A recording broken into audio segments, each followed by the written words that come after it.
मध्य प्रदेश के इंदौर में दिव्यांग बच्चों के लिए 20 करोड़ रुपयों की लागत से स्कूल और हॉस्टल बनाए गए, लेकिन पीडब्ल्यूडी और ठेकेदार ने दिव्यांग बच्चों के हक पर डाका डालने में कोई कसर नहीं छोड़ी।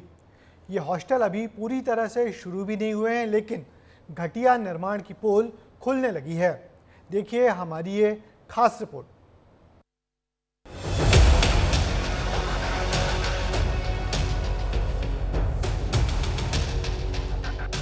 दिव्यांग बच्चों को सरकार ने बेहतर सुविधाएं देने के लिए शहर से दूर बहुत बड़ा कैंपस बनाया है, जिसमें बालक बालिकाओं के रहने के लिए छात्रावास के साथ ही पढ़ने के लिए स्कूल और कॉलेज दोनों बनाए गए हैं।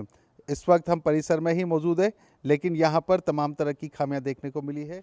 इंदौर के राऊ में दिव्यांग बच्चों के लिए बनाए गए स्कूल और छात्रावास भ्रष्टाचार की गवाही दे रहा है, अव्यवस्थाओं की कहानी कह रहा है और बता रहा है कि दिव्यांग बच्चों को सुविधाएं देने के लिए शुरू हुई कवायद असुविधाओं का कारण बन गई है। हॉस्टल को शुरू हुए महज 3 महीने ही हुए हैं, लेकिन छतों से पानी टपकने लगा है, टाइल्स उखड़ने लगे हैं, दीवारें दरकने लगी हैं, सीढ़ियां टूटने लगी हैं। निर्माण ऐसा था कि हाथ से टूट जाए, रेत ही रेत नजर आती है, जिसमें सीमेंट की मात्रा आटे में नमक की तरह है। ब्लाइंड बच्चों के लिए दीवारों में लगाई गई रेलिंग हाथ में आ जाती है। बच्चों के लिए फर्नीचर नहीं है, उन्हें जमीन पर सोना पड़ रहा है। फिलहाल यहाँ 25 बच्चे हैं।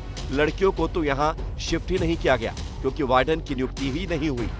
कुछ समस्याओं के कारण अभी यहाँ छात्राओं को इस वर्ष नवीन सत्र में प्रवेश नहीं दिया गया है।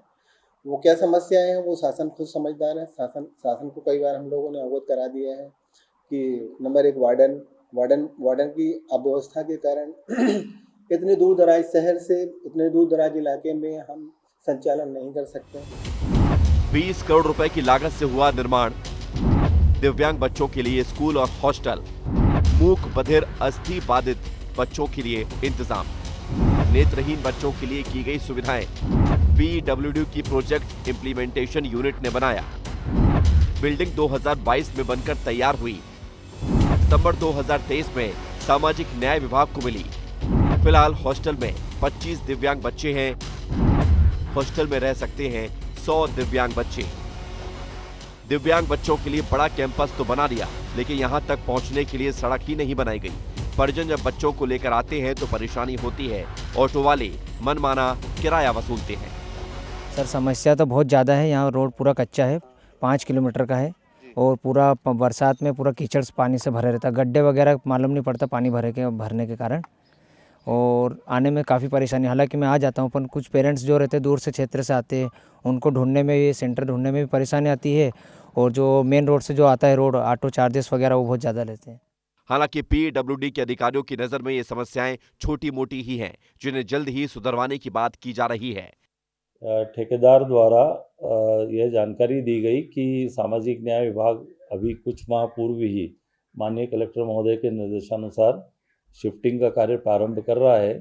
तो भवन लगातार बंद रहने से जो भी कुछ समस्या उत्पन्न हुई थी, माइनर क्रैक्स हैं दीवारों में, कुछ प्लास्टर निकलना है, तो उनके द्वारा जो भी कार्य बताए गए हैं वो पूर्ण कर दिए गए हैं ठेकेदार द्वारा।